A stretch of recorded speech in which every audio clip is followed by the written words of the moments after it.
এলোমেলো ঘুরে অন্ধকারে আলো তার দেখা পেতে হলে যেতে হবে দূর বহু দূরে।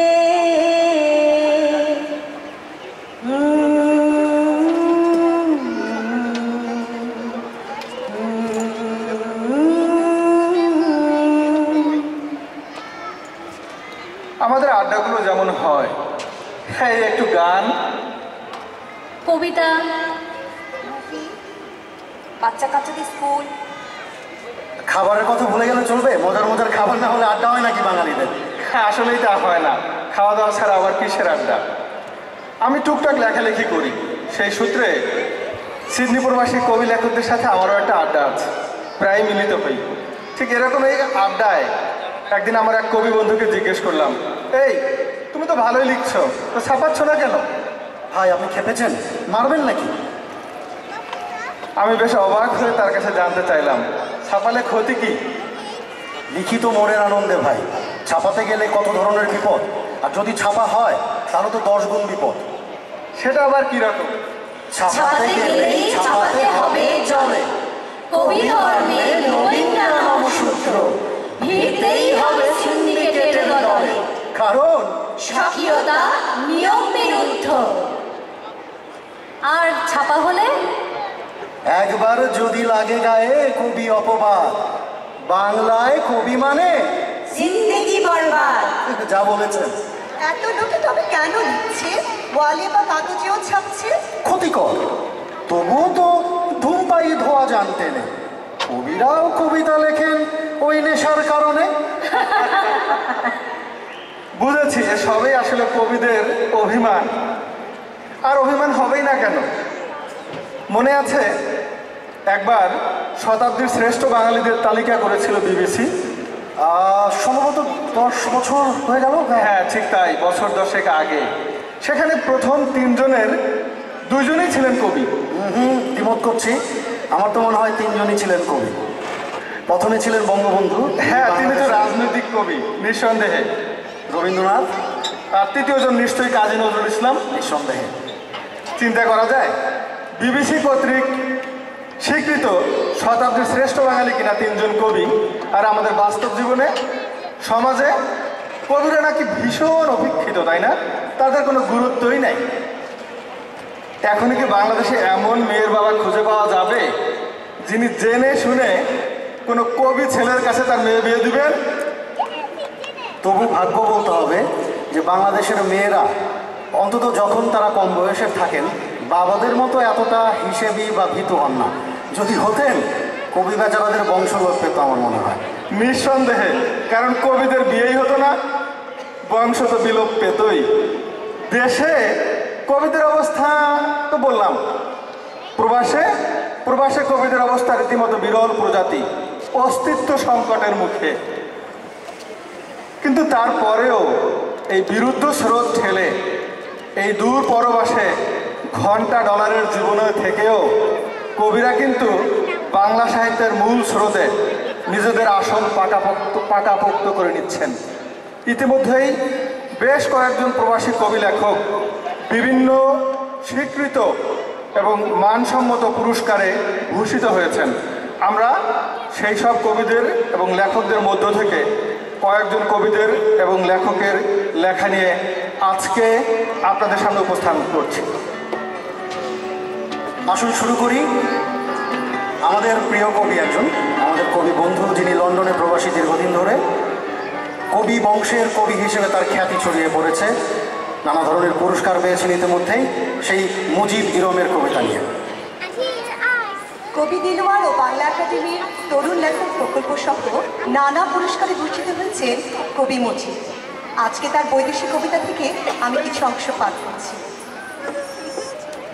হঠাৎ টুটেছে নিদ্রা, রাত্রি কত দূর, নিজেই পেতেছি পাহাড়, নিজেই বিভোর, যদি না কপাল ফাটা রেজারতি রয়, নিজ দেশ সারি বুঝি পরদেশি হয়।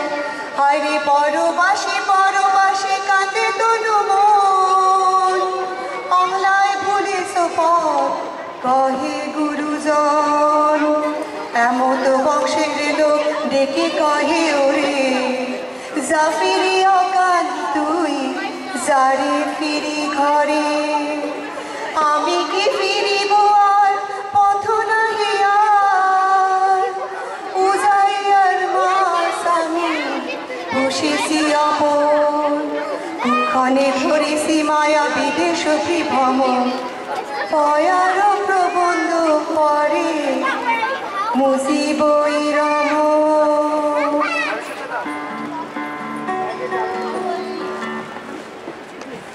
যুক্তরাষ্ট্র প্রবাসী ফোবানা সাহিত্য পুরস্কারে ভূষিত কবি ফকির ইলিয়াস লিখে চলেছেন নিরন্তরভাবে। আজ আমি তার মেঘ বসন্তের জলপাতি থেকে কিছুটা পাঠ করে শোনাচ্ছি আপনাদের। একদিন সাহস করে তরু ও মানুষকে দেখিয়েছিল তার তীক্ষ্ণ তর্জনী। ধ্যানী আকাশকে সাক্ষী রেখে বলেছিল, বন্ধ করো ভয়ের আবাদ। স্বাদ থাকে যদি পদছাপে রেখে যেতে দাঁড়াও পুনরায়। পায় যারা প্রচ্ছদের প্রতাপ তাদের মতো বেঁচে থাকো উজ্জ্বল আলোতে। দিতে শক্তি নিতে মুক্ত নিঃশ্বাস। তরুর পাশে হও প্রতিবাদী। সবুজের বুকে খোঁজো আত্মার প্রকার। হে মানুষ স্বপ্নের অনাদি।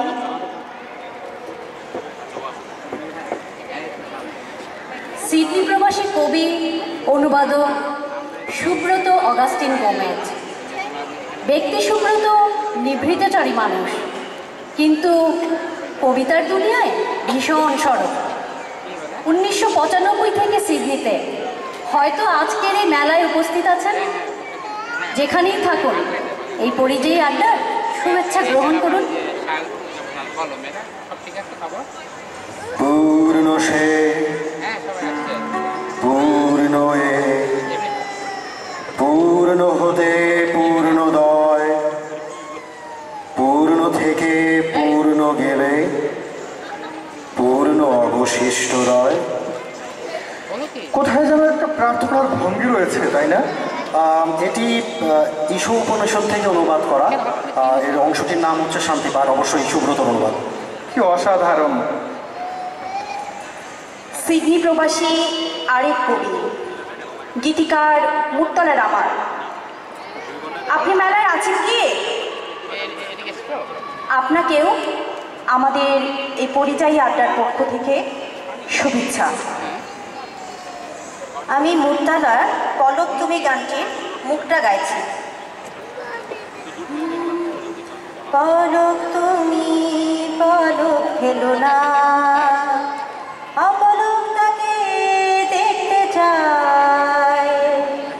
মুহূর্তরা বিমূর্ত হোক, তাকে হারাবার সময় নাই, তাকে হারাবার সময় নাই। সূর্য তুমি আজ ডুবো না,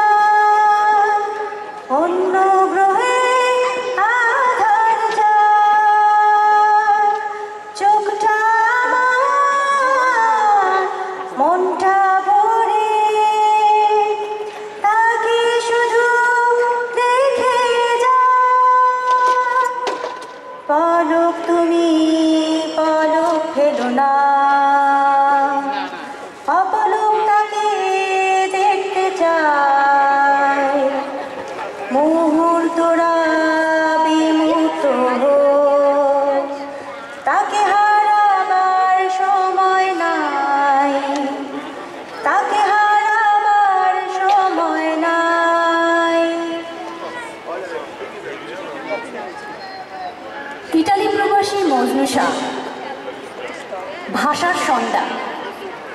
পাখির ডিম ভাঙার নিষ্ঠুরতায় ভেঙেছেন কবিতার শালীনতা। অনেকেই বলেন কবিতা লেখেন না মজনু, লেখেন ম্যাজিক। তার জেব্রা মাস্টার থেকে পড়ছি গদ্যরানী।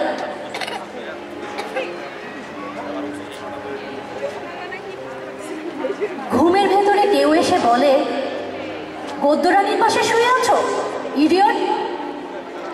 তোমার বাক্স খুলে কারা নিয়ে যায় মোহর, আগুন রঙের শস্য। তারপর বেটে ভগবান আসে, শূন্য আঁকতে থাকে ঘরময়। লাল চুলের মেয়েটিকে মনে পড়ে, কত বুঝিয়েছি তাকে। আমার ব্যক্তিগত কারাভান নাই, ছন্দ পাথেও নাই। বহুদিন বিদ্যা পাখি আসেনি আমার কাছে। পতঙ্গ পালক পা আরো ঘন হয়ে ঘিরে ধরে, চুম্বকের বিছানা কেঁপে ওঠে। পাশ ফেরে গদ্যরানী, দারুচিনি অথবা রত্নখচিত কাচুলি, এর বাইরে তবে কিছুই চাওয়ার নাই। এত চেনা ভায়োলিন, সেও বলে মৃত্যুর পরে আমার শরীরে কি জ্বলে উঠবে স্ফটিকের ক্ষত।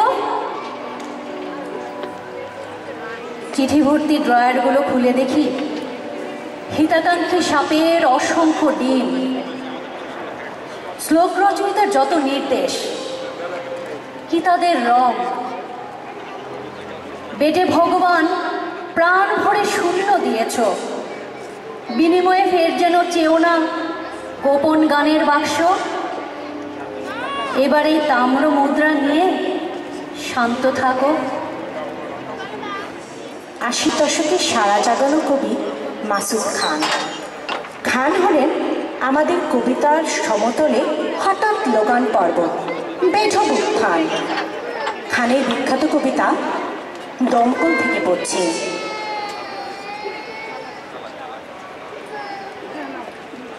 অনুবাদ উঠেছে গাছে তরতর করে, নেমে গিয়ে পাগলা গারো। নামে না সে কিছুতেই, যতক্ষণ না ওই পেটে খাটো নার্সটি এসে মিনতি করে না নামায় তাকে। নার্স আসে দ্রুত, দমকলের মতো হাত নেড়ে নেড়ে কি যেন সে বলে। তাতে খুশি হয়ে নেমে আসে উঁচু ডাল থেকে বিমুগ্ধ পাগল।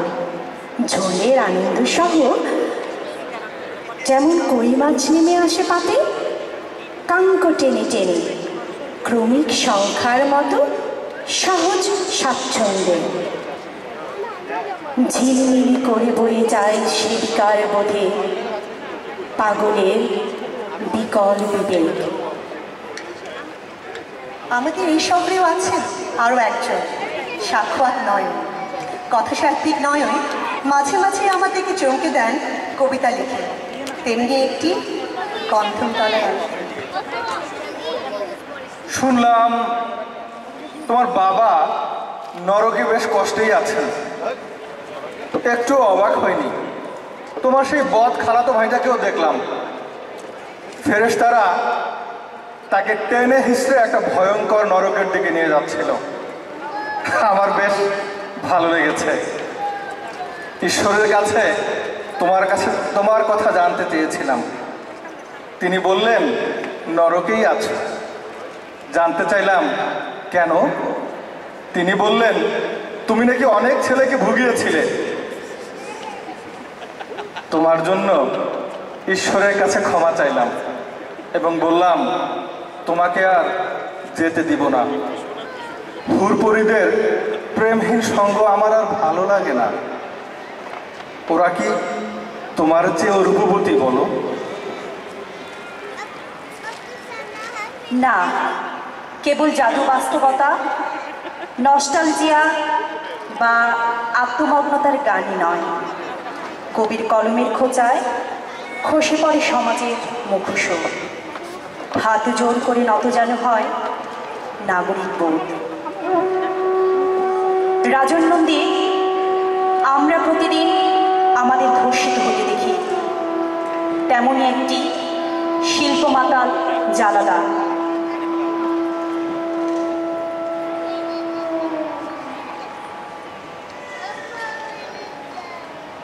পত্রিকা খুলতেই তেতো হয়ে ওঠে মন।